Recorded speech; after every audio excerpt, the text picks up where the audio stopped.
Dear Papa Mets, dahil sa business tricks mo, nagkakagulo na ang mga tao sa'yo.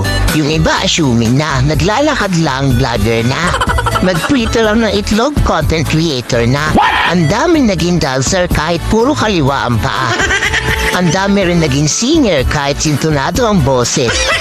Pati ako naloko sa'yo kung sana umabot sa punto na pati ang kan ko kahiya ako sa post kong kung ano-ano para lang mapansin mo.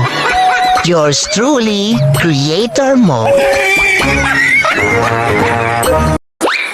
Dear Papa Mets, dahil sa business tricks mo, nagkakagulo na ang mga tao sa'yo. Yung iba assuming na naglalakad lang, vlogger na. Mag-Twitter lang ng itlog, content creator na. Ang daming naging dancer kahit puro kaliwa ang paa. Ang dami rin naging singer kahit sintonado ang boses.